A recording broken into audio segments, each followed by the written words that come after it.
Hey everybody, I'm Andy Smith. I'm a 30-year comic book veteran, having worked for Marvel Comics, DC Comics, Image Comics, Cross Generation, Ominous Press. You name it, I've probably worked for them. And I do other things art-wise outside of comics in the field of advertising. I've also written some books on drawing comics you might have seen. Drawing American manga superheroes, Drawing Dynamic Comics was my first book. And I also did the handy little How to Draw Superhero sketchbook where all you need is a pencil because you do all the work right inside the book. Enough about that. This is the Book Look series. The Book Look series is where I grab a book off my library. You can see the tons of books I have behind me. And I go through it page by page with you so you can see if it's a book that you might want to buy. I like to know what I want to buy before I buy it, and I feel this is a way to give you some insight into these books. So join me for today's book look. Thanks. Well, hello everybody. This is Andy Smith, your host with the most, 32-year veteran of the comic book industry. Yada yada, you saw the intro.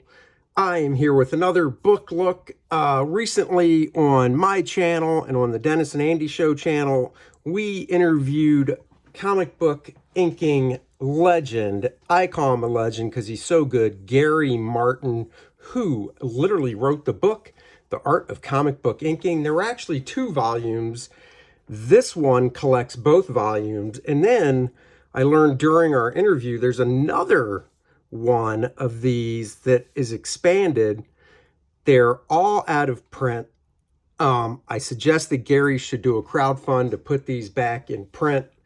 I think this is an invaluable book to have, even though a lot of people are doing digital these days when it comes to comic book art. I still believe in traditional art, nothing like physical pen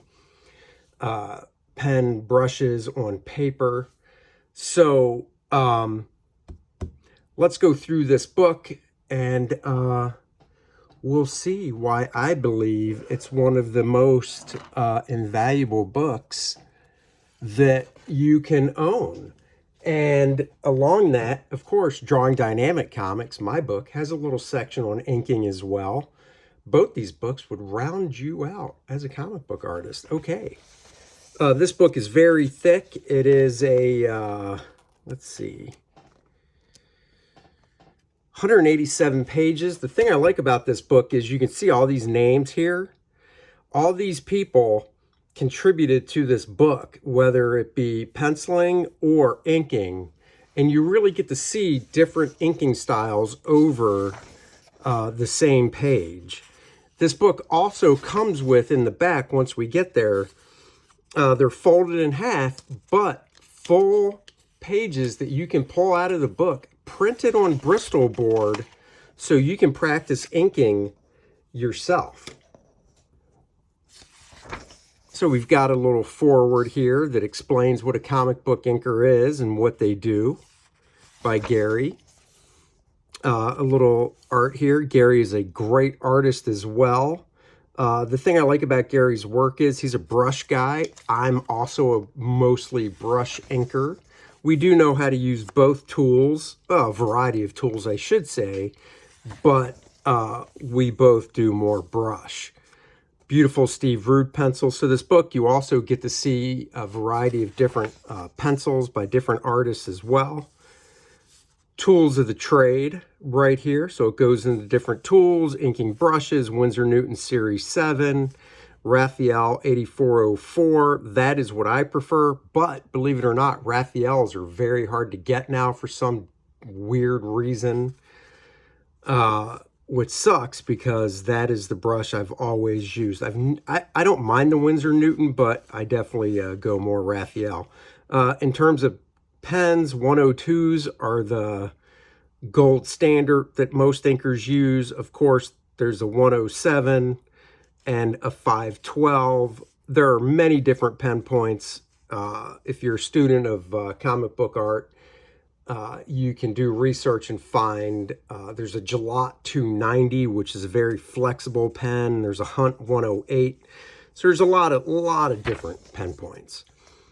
Gary goes into holding your brush. This is something he penciled, obviously in ink. You can just see how beautiful his brush work is there. He has examples of different type of brush work there and here as well. And, you know, when you start inking, to get good with a brush, taking out a blank sheet of paper and just doing stuff like this, you know, it might seem boring, but honestly, it's a great way to get brush control before you just take a brush and dive right into a page. You know, I used to fill up pages like this before I went to the Kubert school. So when I got to the Kubert school and I was using a brush, a lot of the teachers were amazed at the results I was getting, and it's because I practiced so much before. Different little talks about line weights, inking faces. Now these are pencils, of course, by Steve Rude, but then we get over here with some inking with line weights and such. Same with the female. Here he talks about contour lines and the difference in types of contour lines and such. And you can see right here differences. This is pencil, this is ink, of course. Once again, beautiful art by Steve Rude, who Gary has worked with a lot throughout his career. Spotting blacks, which is very important. Not as much in comic books today, let's be honest. In comic books today, a good colorist could make that sing. But back when it was flat color, you wanted to put your grays, whites, and blacks in appeasing areas in the panel, because you're using flat color. So here he goes into some type of feathering, different types you can use, and he blows up on them so you can see. And then even more here. This, you might remember from the 90s, is more of a image comic style. Those guys were more pen, inking with a pen. And inking with a pen, you would definitely get that feel that like Scott Williams and those guys got. This is with a brush, so it definitely has a different look, but that was more popular, doing your reflected light that way. Cross-hatching. Cross-hatching is definitely hard to do, but it gives you a nice fade out of black areas. And then here's different types, of course. Here's a figure with lighting, fully penciled by Steve Rude. Steve doesn't do a lot of reflected light, which I like about his work. And then different inking techniques over the same figure, which I think is really cool. I'm just trying to see here because it's hard to see this gray here. I thought Gary was using a grease pencil for. And I think this is really cool because instead of regular feathering, using what I thought was a grease pencil really gives a more illustrative fade out of the black, almost like a photograph. And then, of course, on our interview on our channel, and it even says here, he was using a dry brush, which just blows my mind, because if you mess that up, you got to white it out and try it again. But the thing is, part of the effect with the dry brush is the texture of the paper you're using. So if he were to have messed that up and had to white it out, that would change the texture. So that's why I thought it was grease pencil. And here, of course, he's using just more standard feathering. And then here is, it's still feathering. This is more like Steve Rude penciled it. This is more doing finishes where you're really going in and adding a lot more feathering, which gives more grays to it. And then he has a couple more examples here as well. This one is quote-unquote image style with the reflected light using the horizontal lines going in. If Scott Williams inked this, you would definitely see that effect more compared to Gary, who uses a brush. This is very cool here as a facial shadow guide. And it really is a guide from the standpoint of, if you're penciling something and you're like, I want to do a different lighting technique on this face, and you don't know what you want to do, you could look at this and go, I think I'll do this type of lighting, but then do it your way. Not saying you pull the feathering the same way, but you spot the blacks the same way, but do whatever type of rendering you want. So that's really cool. I did something like this in my Drawing Dynamic Comics book as well. And there's a lot more too. I mean, there's tons of different types of lighting. And he goes into the artist he likes. Michael Golden does it great. Dave Gibbons, Kevin Nolan, Wally Wood, Bernie Wrightson. And you can all get that sense from looking at this stuff. And even more. Inking backgrounds. So a great, once again, in today's world, this wouldn't be finished. Or I mean, in yesterday's world, when I broke into comics, this wouldn't be considered finished. If I turn this in, the editor would be like, well, that's not really ink, that's a coloring book. Today, guys do this because the colorists do so much work. This works fine. This is kind of what I do, more open. This obviously works fine too, a little brick detail. And of course that does as well. So then he goes into even tech type backgrounds and such. This is for Windows. This is definitely more old school. In today's comics, this would work, but you'd want to add just a little bit more to it. But the difference here is this looks more like a crossword puzzle compared to this. So there are differences in how you want to handle it. Of course, from a distance, doing something like this works just fine because the windows are so small. But what I mean is on a close-up panel like this, you might want to add just a wee bit more detail to get the point across. Techniques in inking trees. And even outer space and then special effects. Man, I haven't looked at this book since we talked to Gary, or before we talked to Gary. I haven't looked at this book in years. And even I'm like, I should really keep this next to my desk. Just for different techniques. Here, of course, are different inking techniques. This is definitely early 1900 type technique here, showing all the grays. This really reminds me a lot of Dave Stevens, but this is kind of manga-esque with the use of zipatone.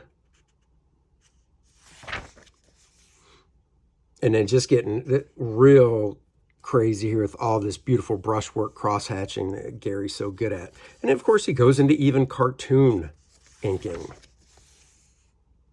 and showing some differences. Texture reference guide. Let's see what we got here. Beautiful. So I do need to keep this next to my desk because whenever I do water, I always try to think of different ways. And here on one page are 4 different ways to indicate water.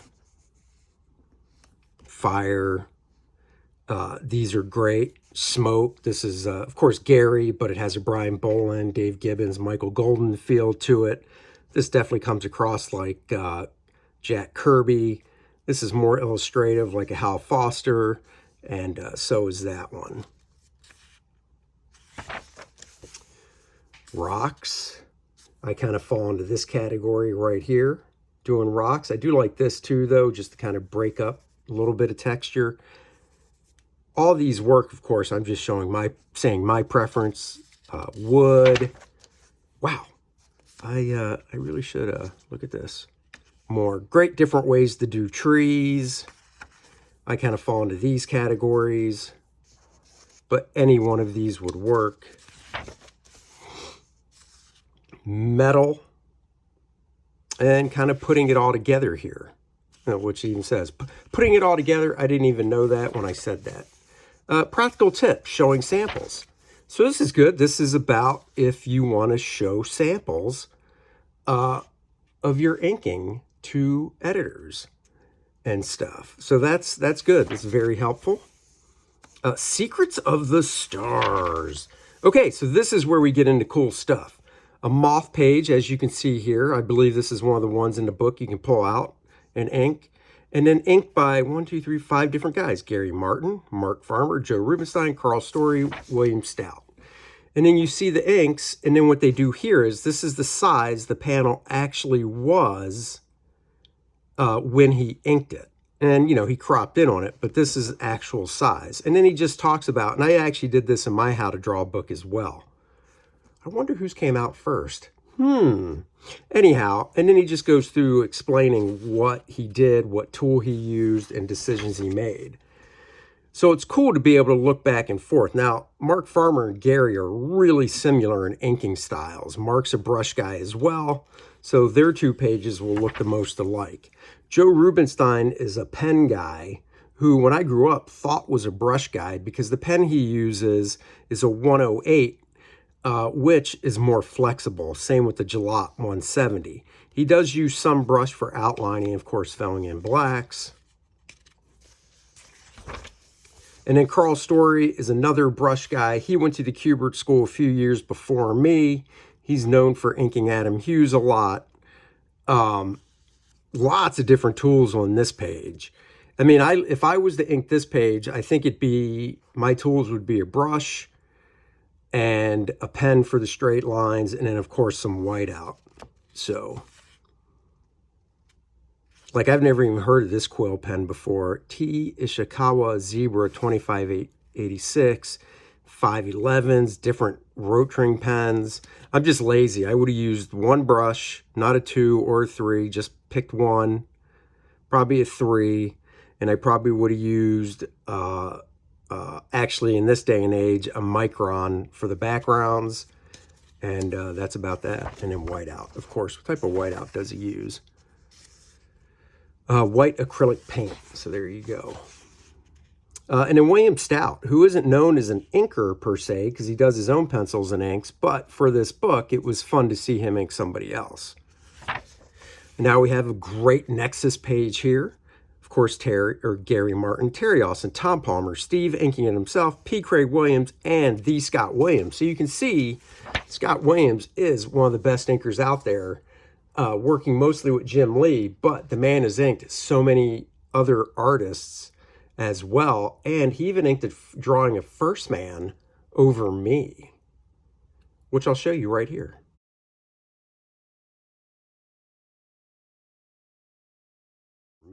I was lucky.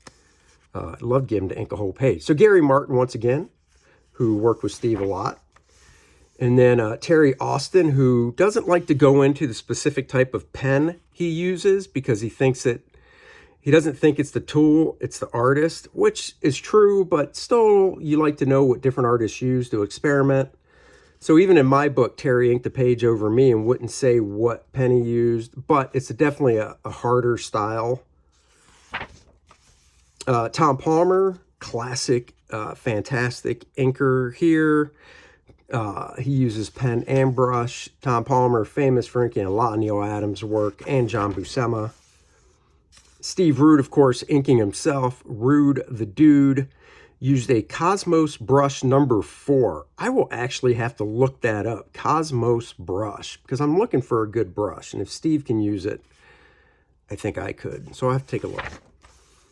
Pete Craig Russell, fantastic artist in his own right. He's inked guys from Mike Mignola to, oh my God, now I'm just blanking on, well, Steve Rude, there you go. Fantastic. And then here we go, Scott Williams. I'll spend a little more time on this one. Really look at this. Scott's a brush pen guy now. You can really see the style that he brings to it. Nice bounce to the line and such. Like, these wrinkles are just gorgeous. So check that out. And now this is what we call breakdowns. Notice no blacks are spotted. It's like a coloring book. Once again, there are artists that draw this way today who rely so much on their colors to make the stuff work. I don't mind it. If somebody asked me to draw this way, I'd be glad to because it's faster. But at the same time, these are breakdowns. The finisher's job is to do the rendering, the lighting, spot blacks, and so on. We've got a just rock star band here. Brian Boland doing it. Rudy Nebres, Kevin Nolan, Jerry Ordway, Steve Rude, Mark Schultz, Dave Stevens. So look at that. Murderer's row of talent. Brian Boland, who's a brush guy. He's a Winsor Newton Series 16, number 3. I might have to try that brush as well. And you can see how he spotted blacks. Everything, the way he spotted the blacks are very pleasing to the eye. So you can try to go back and forth and see the difference in what guys did. So here's Kevin Nolan, who likes to do more lighting on the figures, and this stuff is gorgeous. He uses a 102 Raphael or Winsor Newton, and, you know, rapidographs and stuff like that. I love this back here. This is all freehand. I'm guessing this is brush. I don't know. I love the way Kevin does double lighting, split lighting on figures. Very influenced by Wally Wood. Jerry Ordway, fantastic penciler, but started off as an inker. He is mostly, so he uses a Grumbacher number 4 Sable and a 102. Steve Rude, of course, inking his own work. Beautiful Steve Rude style. Mark Schultz, Cadillac and Dinosaurs, really took some bold choices with the black. He put her in a total black dress, and in this last panel, I love this. Your eye fills in all the negative space here on her figure. That is gorgeous. I love how he blacked this out totally. Very Alex Toth. You know, Alex Toth would probably be like, I'm blacking out the birds too, yo. Alex would never say yo. Dave Stevens, legendary Dave Stevens, doing his thing over Steve Rude with the beautiful brushwork that he uses. I'm just skimming to see. He does not say what type of brush he uses. I'm just skimming through. I don't see any numbers or even name. Yeah, he does not say the type of brush he uses. What is he, Terry? What was he, Terry Austin? Unfortunately, he passed away years ago, but Dave, fantastic artist. Love this subtle lighting he does down here. Just gorgeous stuff. Ghost, and this is cool. The first book I don't think had different, I can't remember if the first book had different art pencilers or not, so I won't even say. But this is Ghost, penciled by Brent Anderson. Look at the way he does his gray tones here. You really have to think about the inking when you do this. Inked by Gary Martin, Steve Lealoa, Mike Royard, famous for inking Jack Kirby, and Brent Anderson himself. Gary Martin here, doing beautiful brushwork, gray tones and stuff. Just look at that right here. I wish this is the panel he blew up right here, but that's okay. Steve Lealoha. Looks like mostly a brush guy and a quill. Mike Royer, I'm guessing, is mostly brush. And then Brent Anderson, who's definitely more illustrative with his work, using a Hunt 22. Extra fine flexible nib. So look at that, a Hunt 22. I've never heard of that one. Well, obviously I have from reading this book, but you know what I mean. It's been a while. And then Terry Dotson, inked by Gary Martin. Alex Garner, who is from the Scott Williams School. Michael Bear, and of course his longtime inker's wife, Rachel. Terry's pencils, of course, are nice and clean. Gary, I mean, it's just a great job. If I would have looked at this and you said who inked it out of the gate, I probably would have just assumed his wife, Rachel, because they're very similar, and the way they ink. Alex Garner, like I said, kind of from the Scott Williams School. You can kind of see it in his outlining and stuff. It works great. It gives a little more of a hardness to Terry's work. Very, very nice and clean. Let's see. Does he say what tool he uses? I don't see any numbers or anything going through here. I'm pretty sure he's a pen guy, but who knows? Michael Bear is a pen guy. Michael's very illustrative. He's also a penciler as well. More fine line. And then Rachel, Terry's wife. She does a great job. A Jalot 170. That's a pretty flexible nib, if I remember correctly. I love Terry's stuff. It's just gorgeous. Yes, Terry is from the Adam Hughes School. But I think him and Stuart Immonen, especially Immonen, sorry, who came from the Adam Hughes School when he started, both have gone their own ways and have their own look to their work. Randy Green. Randy's a friend of mine. He, Marvel, Top Cow, fun style, as you can see, different from everything else in the book. Inked by Gary Karp, Kiesel, Hillary Barta, and then Randy himself.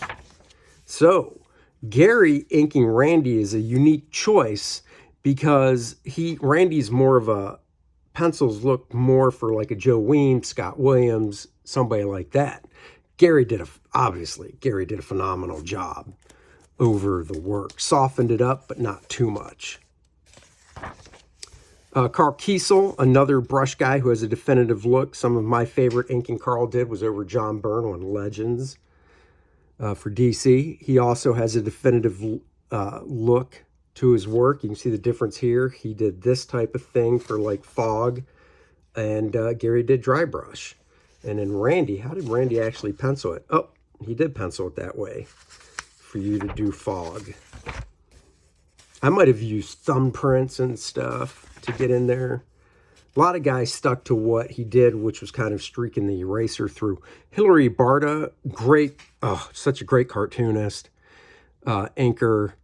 Hillary, I believe, is a brush guy too. Doesn't really say much of a brush inker. Yeah, he inked it with a brush. He just doesn't say what type.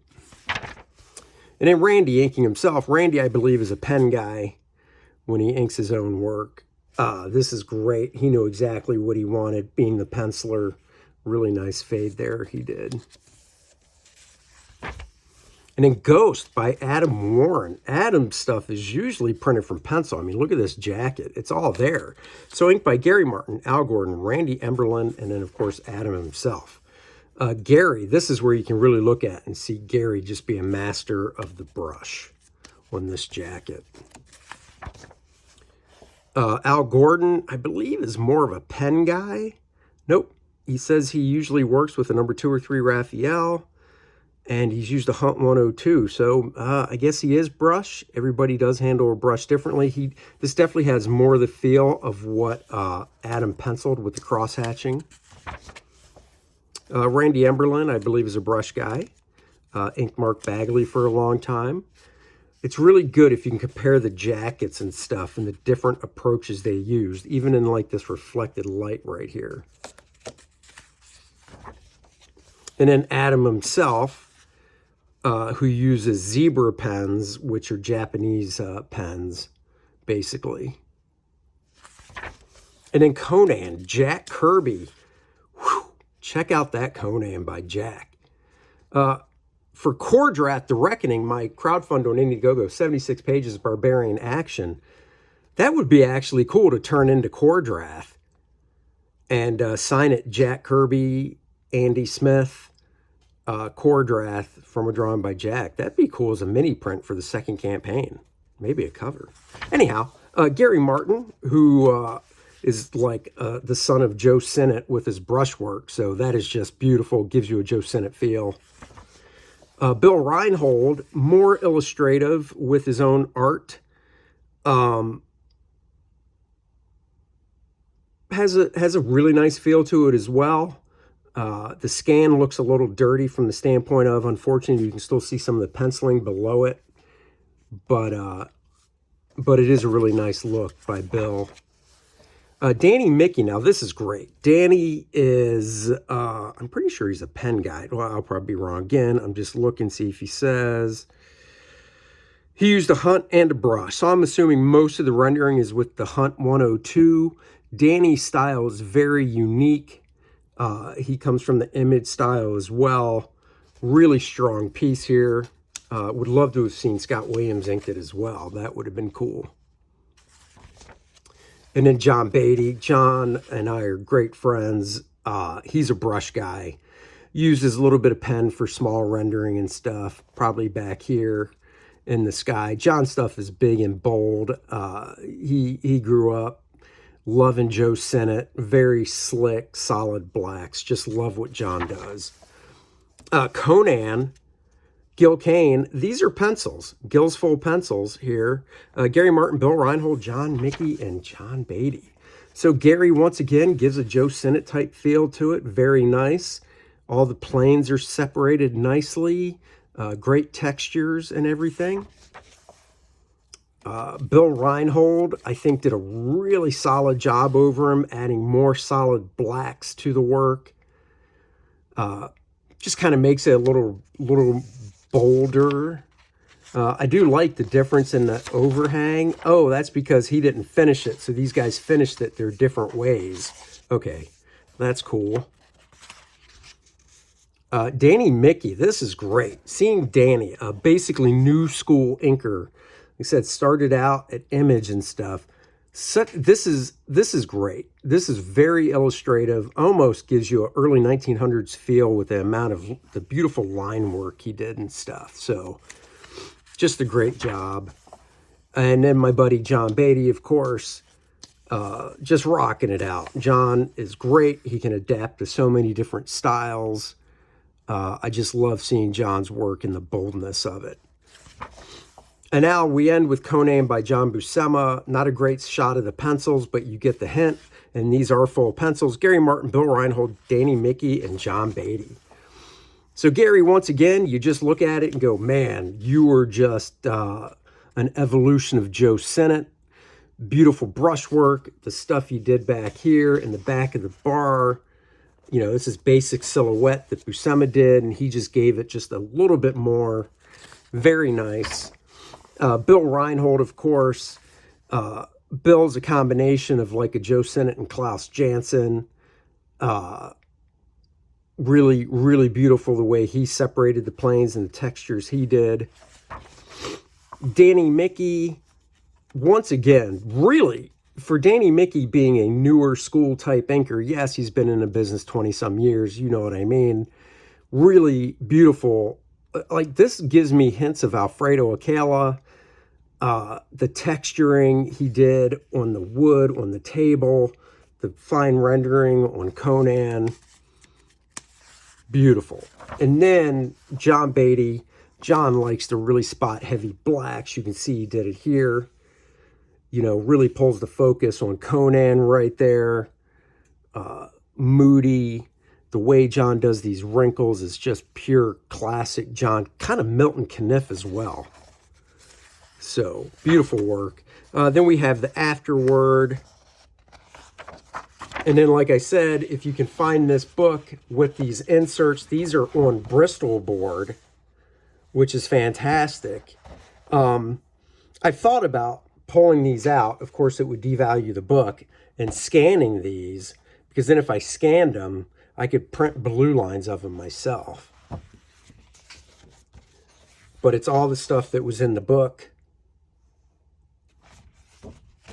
I guess this book goes for a lot of money if you can find it complete like this.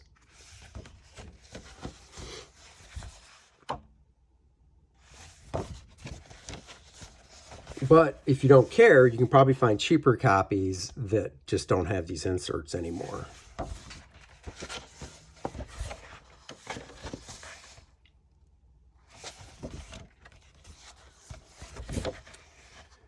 Old Gil Kane. I could turn this into Kor-Drath too. All I got to do is lop off part of his hair, give him his shoulder pad, and I could say I got a Gil Kane Kor-Drath. I mean, technically, I could do that with this too. So there you go. Oops. Sorry, hit the camera. That's the book. I hope you enjoyed this book look. Please like, subscribe, share the channel if you would. I'm Andy Smith. My campaign is Kor-Drath, The Reckoning. Please go check it out. The links are in the description below. It is a graphic novel. It is a playable game. That's right. It's a role-playing game as well. So go check it out. Guys, thank you so much for joining me.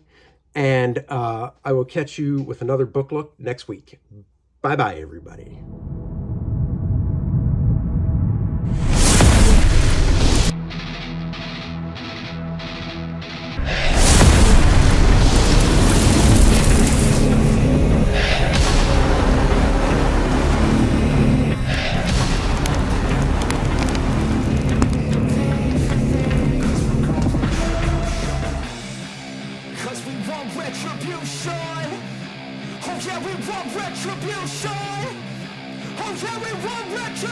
time.